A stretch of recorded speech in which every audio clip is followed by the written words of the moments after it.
Hey Cancer, welcome to your February 15th through the 28th Tarot card and Oracle reading. I am Mimi with Divination by Mimi, and welcome to your tarot reading with a little bit of astrology on the side. Now for you, in the month of February, the remaining parts, the 15th, the 22nd, and the 28th, there is no actual planetary activity within your constellation. However, that does not mean that you will not be feeling the planetary activities in other parts of the natal chart.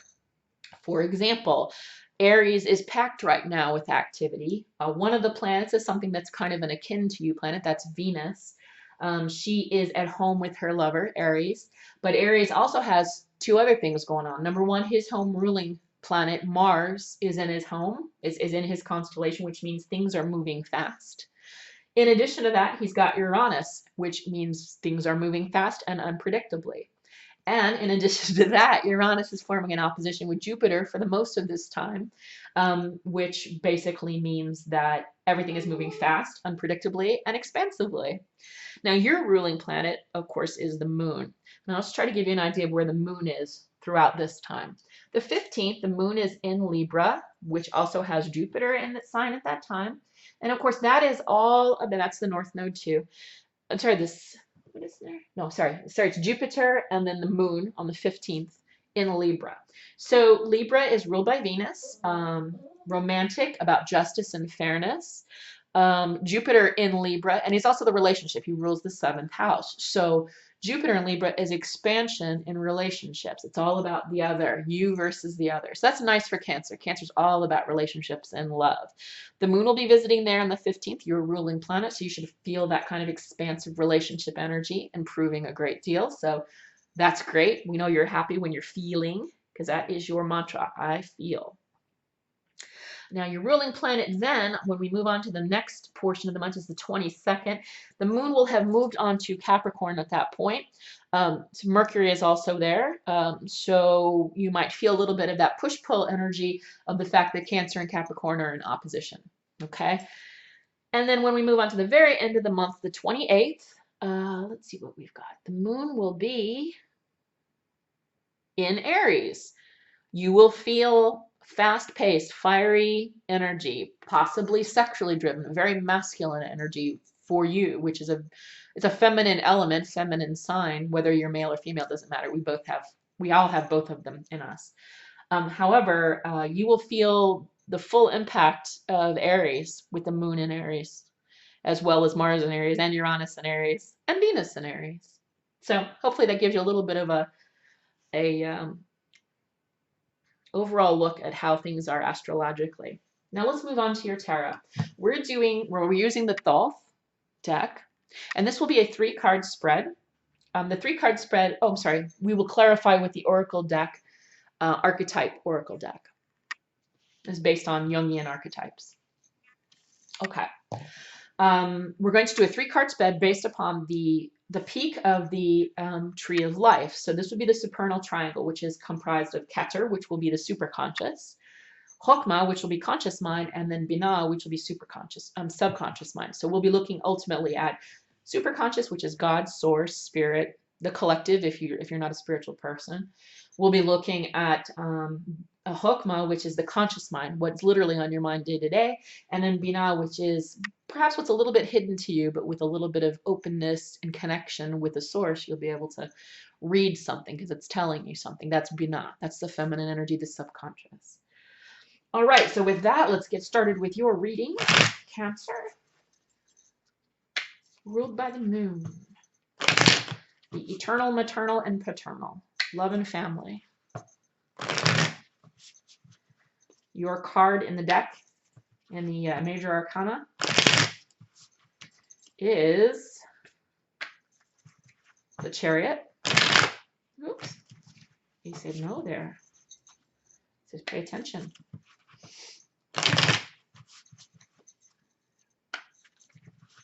And because you're a cardinal sign of water, you would be in the Queens, and of course, of water, you would be in the Cup suit. All right. All right, so let's get an idea of what we need to know.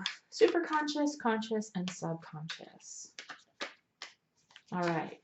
Superconscious. Wow. Ace of Wands, the source of the highest level of energy. The Yod He Vav He, Yod being fire. That's the very source, the highest level of energy. Total spirit. So you're connected. And spirit is absolutely available to you. In your conscious mind, you're the Fool. You might be heading, somebody else got this. I think it was Taurus. The Fool in reverse. All right, let's just carry on and see what's in the subconscious. Oppression. The Ten of Wands. All right, we'll obviously be getting some clarification on this. The good thing to note here is that regardless of what you choose to do or how you choose to take the messages here, the God energy, the what's the word I'm looking for? The source has everything available to you. You only need to understand that you have to be open-minded and open-hearted to learn from it. Which brings me to the Fool. In your conscious mind, you have the Fool in reverse. In its upright position, the Fool, 0, is basically the first card of the major arcana. This is the journey, whose journey we're following here. In the upright position, the Fool is wide-eyed, wondrous, like a child, very spiritual, like a soul being birthed into Malkuth, taking its first steps into the world on its journey. In reverse, there's a level of hastiness. In reverse, there's a level of arrogance, a tendency to feel as though you already know it all.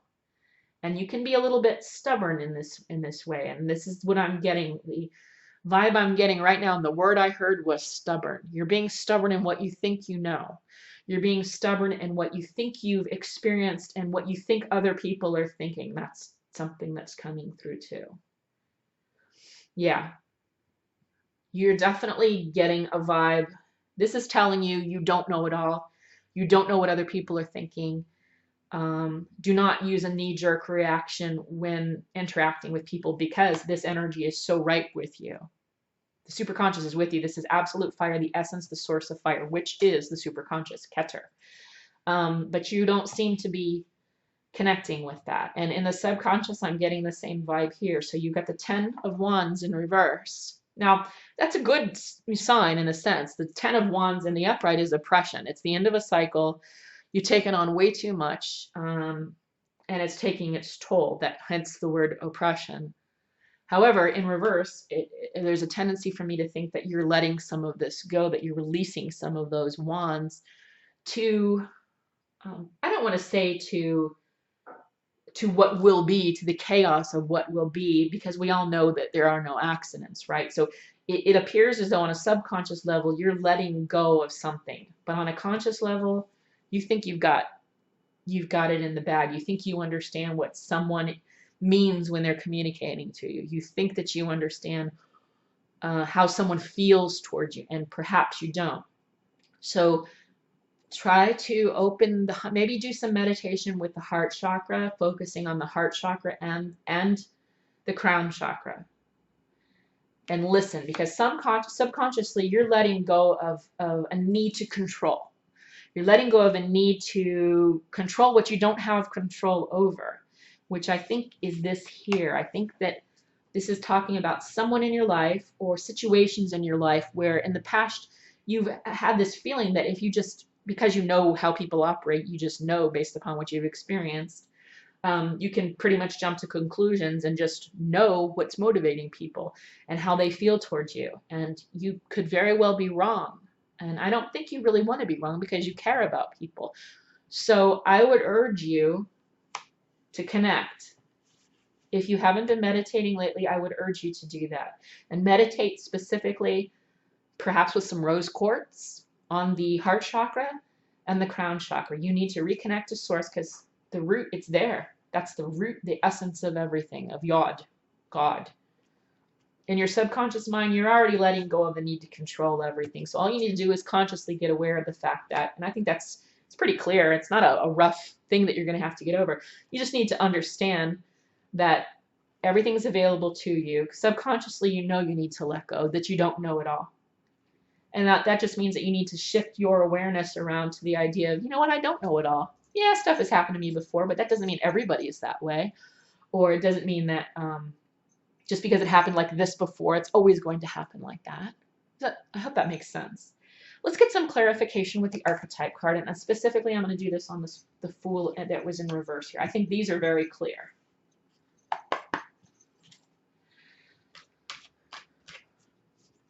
What do we need to know about the Fool in reverse? Why are we being stubborn? Well, we got 2 cards, so let's see what we get here. Wow, we got Bully and we got Priest. You got Bully in the upright position, and that means you use the light attributes versus the shadow attributes, which means it highlights your tendency to intimidate others, helps you confront the inner fears that bully you. That really fits that extraordinarily well.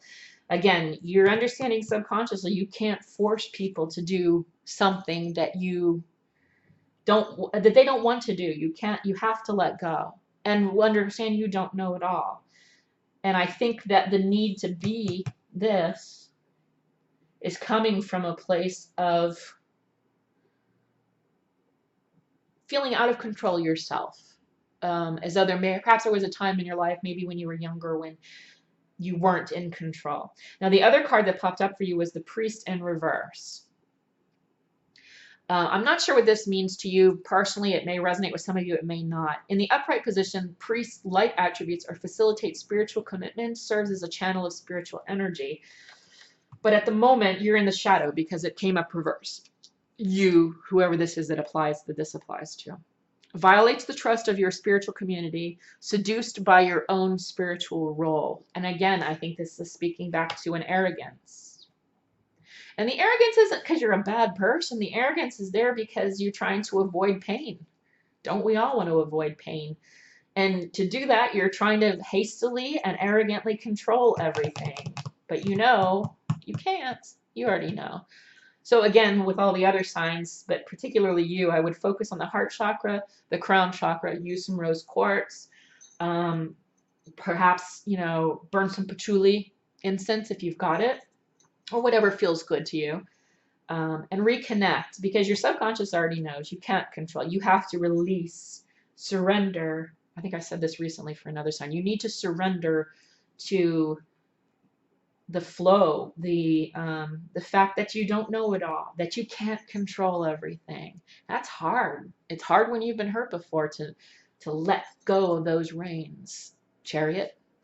You have to let go of those horses. Once you let go of those horses or sphinxes, whichever deck you're looking at for your card, you will realize that all things are balanced, because all things are connected, because all things come from God's source. I hope this helps.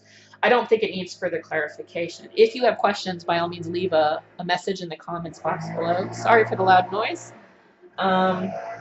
Also, if you'd like a private reading, by all means, email me. My email address is in the description box below. And if I don't hear from you, I look forward to talking to you again at the beginning of March. You guys have a great Valentine's Day and the rest of your February.